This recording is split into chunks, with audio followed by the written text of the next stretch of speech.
season, and many of you must have recuperated from your over-imbibing in the sorrel and the white rum, and so on. Enough rum cake, enough yamins, enough food thing going on over the last 10 days or so. And as you know, the festive season in our culture is a rich and fulfilling period in time, starting about the 1st of December and about the 30th of January, if you follow us. Yes. But don't want to put a pin in the balloon.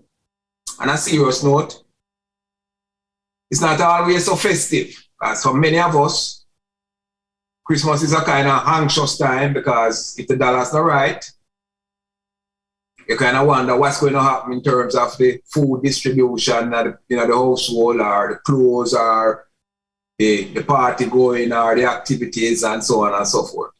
But there are many of us who don't have no hope. Christmas is just another day and the calendar is just a blip in our lives. And as part of the friends, family, and community discussion that we have had over the last year or so, we must be reminded that from our little humble beginnings, we built a community spirit based on volunteerism. And that is which I want to talk a little bit more about tonight. The idea of giving back to community. Many of us take, but many of us don't see fit to give back.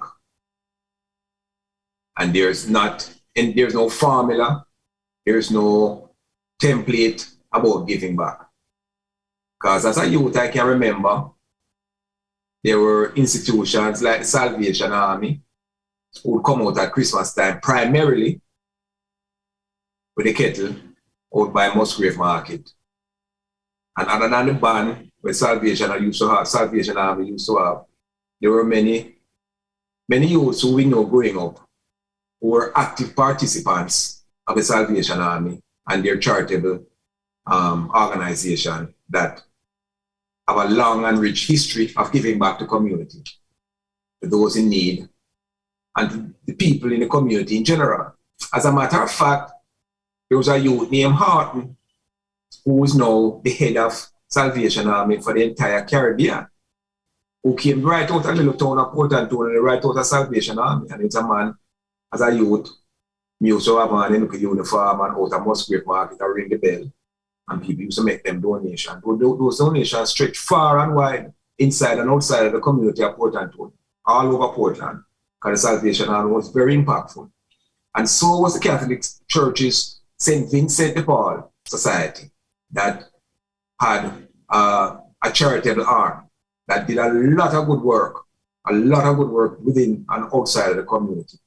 Alongside most of the churches, Methodist Church, Baptist Church, and the iconic Baptist Church on that hill. I don't know who designed that church on top of that hill, but it certainly wasn't designed for people who have any problems climbing, a lot of stairs. The Anglican Church was pivotal in helping throughout the community.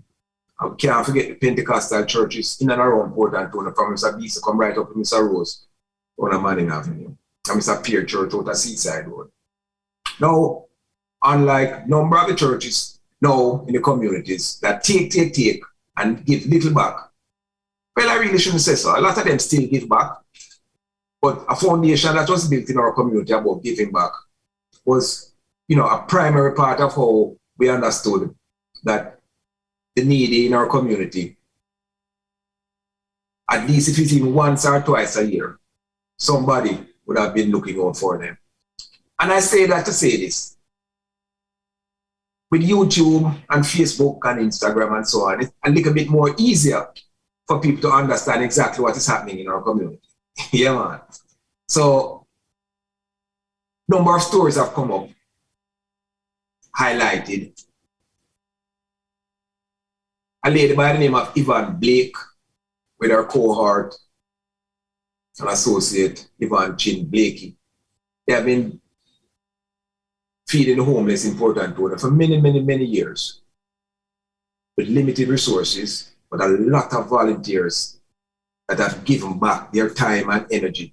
Even if sometimes not cash, they can give their time and their energy. At this time also, there's a gentleman from Norwich I went to school with, called him Tommy Gut. His name is Renald Tomlinson. Also made some major contributions to the infirmary. A man named Dennis Pauling, who is Mr. Colley. Mr. Colley was the infamous talk shop manager at Teachfield for many, many, many, many years. As a matter of fact, Mr. Colley is still in great condition, great shape, zero health issues. Mid to late 90s, Mr. Colley. I think Mr. Colley is now about 96 years old. Talked to him the other day. Why strong seeing with Mr. Colley. And his son Dennis still does his yearly giving back. Yeah, man. And there are a number of other people. As a matter of fact, YouTube has highlighted over the last year or so. There's a man named Barakat who come from down at Janga Gully side there, place named Falkland, who has been giving back tremendously to the community in his own little way. Yeah. So the whole question of giving back is not unique to our town. It's not unique to Portland. Jamaica has a strong heart. Jamaicans have strong hearts in terms of helping one another, the community spirit. Not just your friends, not just your family, but strangers. And for that, regardless of the fact that it's a period, say a 30-day period between Christmas and New Year's, where people get all crazy about what's going to happen in terms of their excitement about the holiday season. There's also the commitment that many people in the community have made to give back to those who have no friends, who have no family, or who have family who don't care, who have friends who don't care, but they are alone. Alone in spirit, physically, and spiritually alone. And they need someone to care for them. And then there are people who have something or some people to lean on, but still need stuff, still need companionship, still need physical things to make their lives a little bit more enriching.